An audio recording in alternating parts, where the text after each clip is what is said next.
లోకం ఏంటండి ఇలా బ్రతుకుతుంది ఏంటండి?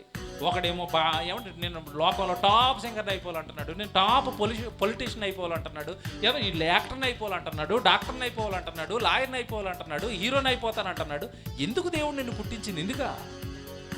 కోటి విద్యలు దేని కొరకంట? కూడు. దేనికి కూడు? ఎటు చూసిన జానే. భలే చెప్పాడండి ఒక ఎట్ట గురించి. ఎటు చూసిన ఎంత ఉంటుందంట? నిలువుగా కొలిచిన జాన ఉంటుంది, అడ్డంగా కొలిచిన జాన ఉంటుంది. ఈ జానడి పొట్టకి ఎన్ని విద్యలంట? కోటి. ఆ కోటి దేని కొరకు? కూడు కొరకు. కూడు దేని కొరకు? శరీరం కొరకు. శరీరం ఎంతకాలం? 60-70 సంవత్సరాలు. తర్వాత జీవితం ఏంటి నాకు తెలియదు. మరి ఏంటి తర్వాత? ఒక ఆయన కవి రాయిస్తాడు, గాల్లో గాలి అయిపోద్దండి. ఇదో పెద్ద గాలి మాట. చచ్చిపోయిన తర్వాత ఏమైపోతారండి? గాల్లో కలిసిపోతారండి. ఇదోటి నమ్మేశారు. చచ్చిపోయిన తర్వాత ఏమైపోతారండి? దెయ్యలు అయిపోతారండి. ఇది కొంతమంది నమ్మేశారు. ఏంటండి లోకం ఏంటండి? ఒక తీరు లేదు, ఒక తెన్ను లేదు, ఒక సత్యం అంటే ఒక అన్వేషిద్దాం. ఏంటి సత్యం? నేను చచ్చిపోయిన తర్వాత ఏమైపోతారు? మా ఇంట్లో మా తాతయ్య గారు చనిపోయారు, ఆయన ఎక్కడికి వెళ్ళిపోయాడు? తర్వాత మా నాన్నగారు చనిపోతారు, ఆయన ఎక్కడికి వెళ్ళిపోతున్నాడు? తర్వాత నేను చచ్చిపోతాను, నేను ఎక్కడికి వెళ్ళిపోతాను?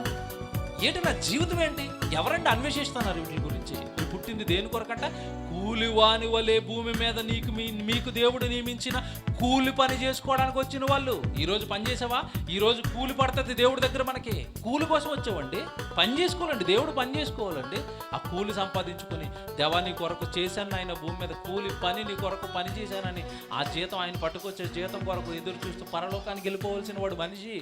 యాక్టరువైనా, డాక్టరువైనా, మంత్రివైనా, ధనవంతుడివైనా, బ్రతికుండగానే పేరున్నవాడవు, మరణించగానే శవానివి.